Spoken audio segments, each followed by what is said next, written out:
қалалық өнерлі өрендер байқауының бас жүлде жеңімпазы Дарханұлы Арлан. Жеңімпазды ортаға шақырамыз. Өз ұлының аты аталғанда Жұпаргүлдің жүрегі кеудесінен шығып кетердей қатты соға жөнелді. Жұрт алдында ең өнерлі деп танылған ұлын мақтан тұтып, осы бақытты күнге қанша қиындықпен, тіпті құрбандықпен жеткен күйеуі екеуінің еңбектері еш кетпегенін біліп масайрай қуанды.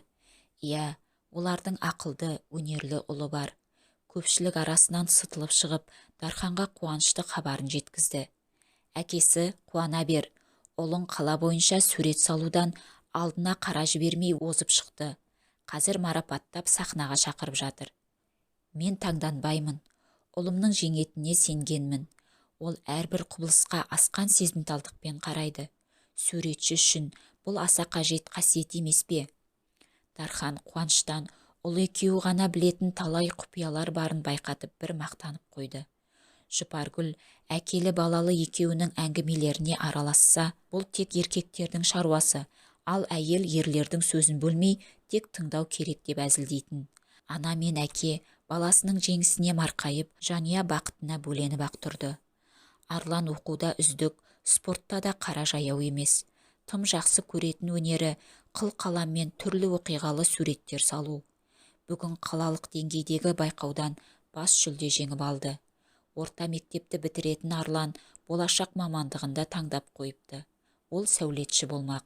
Сахнада сөйлеп тұрған ұлын көрген Жұпаргүл өткен күндердің елесінен арылып, оның әр сөзін қалт жібермей тыңдауға көшті. Мен осы жеңісім үшін алдымен анама, сосын әкеме рахмет айтамын. Осыдан кейін ұстазым еңбек сіңірді. Анама алғыс айтамын, себебім сұлулықты танып, жүрегімнен өткізіп, елеп екшеуді алдымен анам үйретті. Әкеме ризамын, ол маған көзім түскен құбылыстардан тұтас ой түйіп, биік ойлауға, талдай білуге баулыды. Ұстазымның еңбегі өз-өзінен түсінікті. Мен осындай ата-анам мен ұстаздарым бар болғандықтан бақыттымын. Ұлының сөзінің соңын қызу қол шапалақтау мен қошемет сөздер көміп кетті. Анасы биікте тұрған ұлына қарап, шыққан биігің ешқашан аласармасын деп күлімдеді. Қазір Арлан 4-ші курстың студенті. Болашақ сәулетші, ару қала Алматының көркін арттыруға бағытталған төл қолтаңбалары мен қазірдің өзінде көпті мойындатып жүр. Ұлының жолында жаны құрбан, ата-анасының жұмақ жыры Арлан деп басталатын, шаттық әндері де Арлан деп шырқалатын. Жеңіл мұң болса да ұлым деп үлбірейтін, болашаққа деген сенімдері перзентім деп көмкерілетін. Апа, кешке мен үйге қонақ ертіп келемін, қарсы болмайсыз ба? Апаң сенің ұсыныс тілектеріңе қашан қарсы болатын еді күнім. Қонақасы дайын болады, сен қам жеме. Жұпаргүл Арланды бала күніндегісіндей еркелете маңдайынан иіскемек болып еді. Ол кейін шалқайып, апа, мен бала емеспін ғой, қызымның көзінше мені бұлай еркелетіп ұятқа қалдырып жүрмеңіз деп қонағының жайын айтып салды. Жұрт алдында еркелеуге де ұялатынды шығарыпты. Ер жеткеннен болар. Әй тентегім, сен қызбен дос болатын шамаға жетіп қойдың ба? Шынымен де есейгенің бе? Жұпар-ау, сен менің ағарған шашыма қара да жасымызды шамала. Мына бас текке қырауланды деймісің? Сен ғана сылқым күйінде қалған. Мен қартайдым, ұлым ер жетті. Дархан жұмысқа ұлымен бірге шығатын дағдысымен жиналып жүріп, әйеліне деген ыстық көңілін тағы бір ұтымды жерде танытып қойды. Әке, мен апам екеуіңіздің сыйластықтарыңызға, татулықтарыңызға қызығамын. Кейін менің де осындай отбасым болса шіркін. 22-ге аяқ басқан ұлы кәдімгідей естияр болғанын отбасы турасындағы сөздерінен анық аңғартты. Жұпар, келін түсіруге дайындала береміз бе қалай? Құдай сол күнге жеткізсін, ал кешікпей шығайық. Мен кешкі жұмыстан ертерек келіп дастархан қамын жасаймын. Үшеуі бір-біріне елпілдеп тысқа шықты. Дарханның жұмыс орнынан таяуда ғана бұйырған, ұядай ғана үйлерінде олар бақытты болатын. Алыс ауылда қалған мал мүлкін даулап, Дархан барған емес. Қалаға қоныс аударып, тыныштық тапқандай еді. Анасымен арақатынасы үзілгеніне көңілінде қыжыл қалса да, оның тірлігін сыртынан бақылап, өзі отбасында тым бақытты жүретін. Кейде өте бақытты болу да қорқынышты болады деседі. Болашақ келіндерімен танысқан Дархан мен Жұпаргүл қос жасқа сүйсіне қарап, өздерінің жастық шақтарын еске алғандай тоқмейіл күйде отыр. Қыз да бұлар риза болатындай-ақ тым мөлдір, биязы. Есіктен кіргеннен Жұпаргүлді апалап, ас үйде көмектесіп қызындай болып кетті. Дастархан басында төртеуі отыр. Бәрінің көңілдері шат. Жөн сұрасуды алыстан бастайтын қазақтың әдетімен Дархан алдымен қыздың елін сұрады. Өзің түп негізің қай жақтан боласың? Алматыға көшіп келдіңдер ме? Әке, Әсияның ата-анасы пәтер жалдап осы Алматыда тұрады. Әсия үйінің кенжесі. Арлан ғашығының отбасы жағдайынан толық хабардар екен. Дархан, балаларды сұрақпен бастырмалатпай, тамақ ішулеріне мұрша берсеңші. Жұпаргүл қыздың тостағандай көздерінен имену, қымсыну көлеңкесін байқап қалып күйеуін тоқтатты. Әсия, қарашы, бұл менің әкем. Тергеуші болып жұмыс істейді. Тергесе анықтамайтыны 7 қат жердің астында ғана қалады. Арланның сөзіне күлген ата-анасы Әсияға шын жай жапсарды өздері түсіндіре бастады. Қалқам, біз негізі батыс өңірденбіз. Мұнда Арлан туған соң көшіп келгенбіз. Екеуміз де дәрігерлер деген қауымнан боламыз. Дархан ұлының әзіліне әсіресе мәз болып күліп алды. Біз де батыс жақтанбыз. Әкем сол батыстың тумасы. Алматылық болғанымызға 7 жылдың 100 болды. Әсия да ақырындап өз жайын айтуға көшті. О, жерлес екенбіз ғой. Қай аудannансыңдар сонда? Мүмкін әке-шешеңді танитын шығармын. Дархан шалғайда қалған, өз үшін мұңды сағынышқа айналған ауылына жақын жерді естіп қауқылдап қалды. Бірақ естігені есінен тандырды. Сол бір қара түндегі құпияның ащы түйінін енді балалар тататын болды ма деп әке жаны шырқырай берді. Сол құпияға беріктей көрінген қара түнде Дархан Орынгүлден баланың әкесі туралы ежіктеп сұрап тұрып өзіне жазып алған болатын. Орынгүл көкек әке туралы бар білгенін ақтарған. Дархан қайталап сұрап қатты шұқшиған. Ондағысы болашақта сол отбасымен қалайда байланыста болмаудың сақтық шарасы еді. Сол сақтық шарасы бүгін өзін келеме жетіп алдын орады. О жаратқан, туған анасын аңыратып, туғандарының ортасынан безіп саяқ шыққанда тапқан бақыты неге тұлдыр болып шықты? Бұл жолы Құдай сынақ емес, тозақ зікірін жіберіпті. Жылдар бойы қатерлі көмбедей болып келген құпиясы ақыры ұлын өзі іздеп тапты. Ниеті ақ адамға Құдайдың көзі түзу деген осы ма? Түзде де, үйде де адал келеді. Жұпарын жылатпау үшін көп тырысты. Ең соңында айналып келіп, сол қасіретке қайта шыға алмастай болып тұншыққаны ма? Жоқ, бұл жай сәйкестік болар. Дархан еңсесін әзер түзеп, кешір қызым, өзіммен қызметте ащы болған бір танысым есіме түсіп кетті деді. Күйеуінің даусындағы дірілді Жұпаргүл сезіп, бірақ оның арғы төркінін толық түсіне алмады. Ал Арлан мен Әсия бұл қобалжуға аса мән бермеді. Сол күнгі кездесуден соң Дархан мен Жұпаргүлден тыныштық бір жолата іргесін аулақ салды. Құдайдан күні-түні тілейтіндері Алданов қанағат Арланның шын әкесі емес, жай бір аттас болса екен. Өйткені үлкендердің күнәсі үшін балалар жауап бермейді ғой. Әрі Орынгүлдің сипаттауында қанағат реңсіз тұрпай адам еді. Ал Әсия оның қызы деуге қимайтындай тым ажарлы. Құдай-ау, не далбасалап кетті. Бала тек әкесіне тартып туышы ма еді? Дархан-ау, осы жағдайды уайымдаймын деп өмір сүруден қалдық-ау. Бүгін Әсияны үй ішімен қонаққа шақырсақ қайтеді? Онда сол қанағат екенін қайдан білеміз? Менде сөреті жоқ қой. Сенде жөнді ақыл айтудан қалғансың ба? Онда Арланнан Әсияның қайда тұратынын сұрап білейік. Сосын қанағат деген сен бе? Сен осында 22 жыл бұрын Орынгүл деген қызды жүктетіп тастап кетіп бедің деп сұраймын ба? Ақылымнан адасатын шығармын. Ерлі-зайыпты екеуі осылай жанталас халде отырғанда Арлан да кештетіп үйге келді. Өзі өте көңілді. Даусы саңқылдап, қара торы өңі бал-бұл жанады. Әке, апа, мен бүгін әдеттегіден көбірек ақша жұмсадым. Ренжімейсіздер ме? Бұл бір жаңалық айтуды арыдан бастайтын әдеті. Әйтпесе оның ақша жұмсау мөлшерін әке-шешесі шектемейтін. Арлан әншейін қуланып тұрмаған екен. Сендер Әсияны келіндерің ретінде елестете аласыңдар ма? Мен Әсиямен сөз байласып келдім. Енді салт дәстүр ме, жоқ өздеріңнің қиялдарыңда бір жоралғылар бар ма, соларды орындай берсеңдер болады. Мен тезірек Әсияға үйленгім келеді. Ұлдары екеуіне кезек қарап аңтарылып қалды. Сендер қуанып, тура мен сияқты бір орнында шыр көбелек айналама десем, тіпті селт етпейсіңдер ғой, неге? Балам, үйлену жайын тым тездетіп жіберген жоқсың ба? Өздерің студентсіңдер. Әке, кедергі болам деп ойлама. Егер мен үйленгім келсе үйленемін. Рұқсат етпесеңдер Әсиямен бірге бөлек кетіп қаламын. Арлан ешқашан әкесіне бұлай дауыс көтеріп көрмеген. Дарханды шошытқаны да осы болды. Бір қызды бұлардан артық санап, өзі шешім қабылдап үйреніпті. Бірақ Дархан да өз анасына солай жасамап па еді? Өткен күндердің сағымдай елестері тағы да тіріліп, көңілінде жүйткіді. Ұлым, әкеңе қатты сөйлегенді қайдан шығардың? Анасы Арланды сабырға шақырып, әңгімені кикілжіңсіз шешуге тырысты. Апа, мен Әсияны бәрінен де қатты жақсы көремін. Сіз әкемді қалай сүйсеңіз тап солай. Жоқ, одан да артық сүйемін. Ал әкем мені әлі күнге дейін бала көреді. Жақсы Арлан, түсіндім. Біз қыздың отбасына құда түсіп барамыз. Әсия отбасын ескертсін. Сосын дереу барамыз.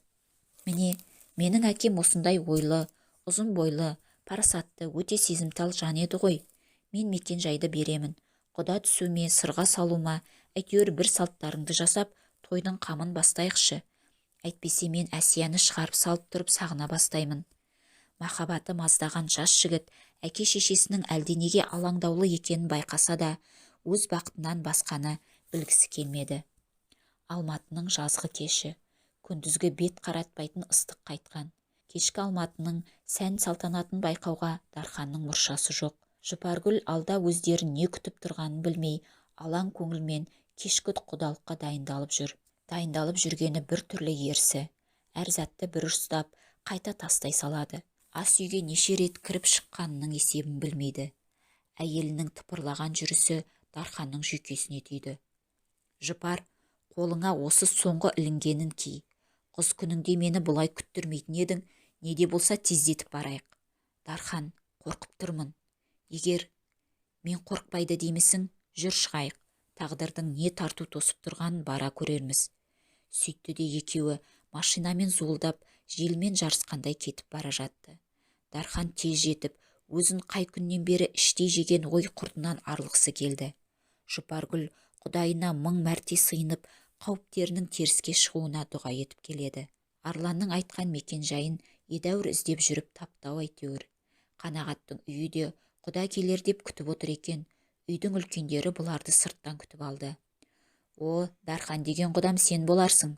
Төрлетіңдер. Шиқандай сары, еңгезердей үй иесі гүрілдей сөйлеп, қонақжайлылық танытты.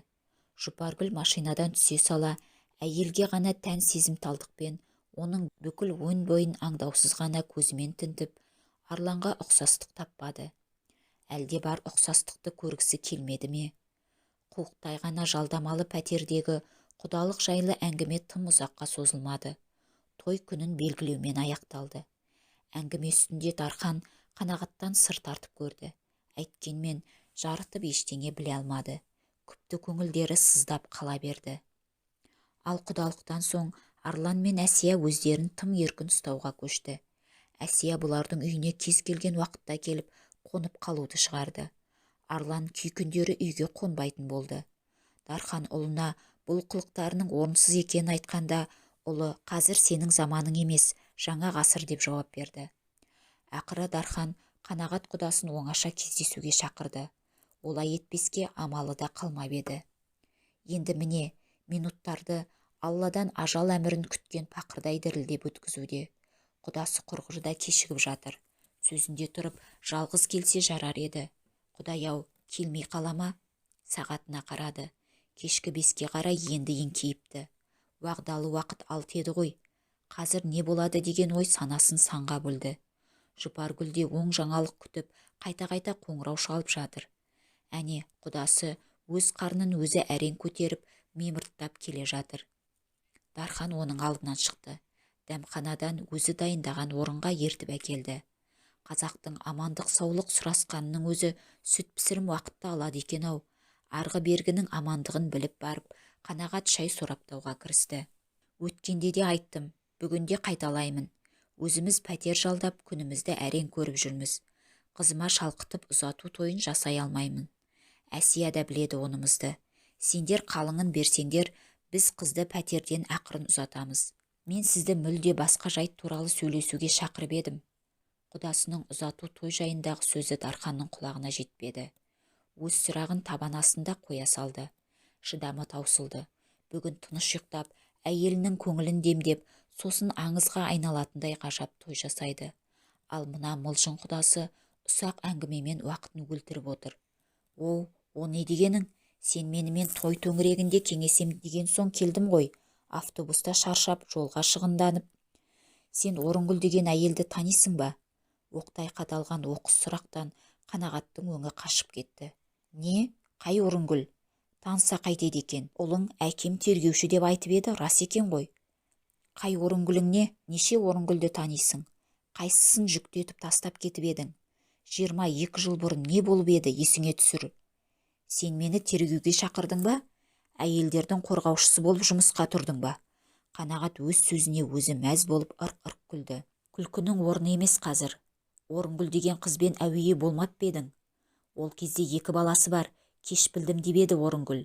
Ізбасар деген әкесі бар болған. Аудан орталығындағы қасапханада. Ей, маған мұндай сұрақ қоятында сен кім едің? Бекер келген екенмін. Ана көзі жұмылып қалған ұлың айт, менің қызымды төңіректемесін. Бітті, мен кеттім. Ешқандай қыз да бермеймін. Ал Арлан, сенің ұлың болса қайтеміз? Айт, Орынгүл деген танысың болып па еді? Дархан мына мес қарынның санасына әңгіменің астары жетпегенін біліп, ашудан буынып кетердей тіс арасынан сыздықтата зәрлі сөйледі. Не? Арлан сендердің ұлдарың емес пе? Сонда қалай? Біз оны асырап алғанбыз. Анасының аты Орынгүл. Өркөкіректікпен орнынан түргелген Қанағат сылқ етіп отыра кетті. 22 жыл бұрынғы естеліктер көз алдына есінен айыра елістей жөнелді. Аудан орталығына қатынап жұмыс істейтін. Әйелі мен 2 баласы ауылда қалатын. Үйден сәл жырақ шықса, өзін бойдақ сезінетін еді. Сондай салтбас, сабау қамшылы кезінде Орынгүлмен танысты. Бұрын алданып көрмеген жас қыз мұның еліктіруіне тез көнді. Үйде әйелін күттіріп, түзде тағы бір әйелмен пай шіркін керемет күндер еді. Нағыз еркек солай болса керекті. Бұрынғылар 5-6 әйелге дейін ала берген ғой. Ал мұның 2 әйелге шамасы жетпей ме? Жеткенде қалай? Осылай Орынгүлді бар өтірігіне сендіріп, онымен құмарын қандырып жүргенде жүктілігін естіді. Өзін тәжірибелі санайтын ожар еркек ондайға мүмкіндік бермейтіндей өзіне сенімді еді. Бірақ Орынгүл махаббатымыздың жемісін көтеріп жүрмін дегенде көпе көрінеу күйіп кетті. Бұған керегі жеміс пе еді? Анда-санда бір тәттісінен тамсандыра татқызса, сол да жететін еді ғой. Ал ол ақымақ жеміс дейді. Ақыры өз өтірігін өз ашуға тура келді. Орынгүл тұрған орнында қалшиғанда қалған. Бұл оның не күй кешкенін аңдап жатпаған. Айтарын айтты да қолын сілтеп кете берді. Араға 2 жыл салып Әсия дүниеге келді.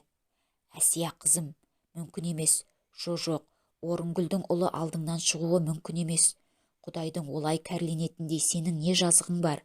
Қанағат кемсеңдей тысқа ұмтылды. Ал дәл бұлай қорланатындай Арланның не айыбы бар? Дархан ожар сарының соңынан ілесе шықты. Тағдырмен теке-тірес келуге тайсалмайтын өр мінезді Дарханның бұл жолы сағысынды. Іші бауыры сұп-суық болып мұздап бара жатты. Тек бұл мұздаудың соңынан жылылық болмайтынын мойындамай, әлдебір әлсіз, негізсіз үмітпен Қанағатты қуып жетті. Тоқта, ол емес болар, басқа Орынгүл болар, есіңе түсір, тағы қандай ерекше мәліметтер білетін едің? Алла, мені бұлай жазалама. Мен Орынгүлге әкеңнің үйіне барып ту деп тексізденіп едім. Енді өз қызым, жоқ, ойлауға да қорқамын. Дархан бұдан арғысын естімеді. Естуге қауқары қалмады. Құлағына қайран анасының азынау үні келді. Сен енді тек құрдымға шөгесің. Ана баланы сорыңа бола асырадың. Апа, анашым, тылсым күш саған ұлыңның соры қайнайтынын сездірген екен ғой. Сол кезде мен де осы ақыр заманды барлай алсам ғой. Апатайым, ұлыңды құтқаршы. Мен қазір тозақтың түбінде тұрмын. Құтқаршы анашым. Ақ батаңды алмай кетіп едім. Бүгін соның көресін көрдім ғой. Ақылды анам, менің қандай күнәм бар еді? Енді қалай өмір сүремін? Ұлың өліп барады апа. Дем берші, келші қасыма, тұншығып барамын. Дәмхана алдындағы шағын саябақта сілейіп ұзақ отырған Дархан осыдан 5 жыл бұрын о дүниелік болған анасының рухынан жәрдем күтті. Алла аямаған пендені аруақтар қорғай ала ма?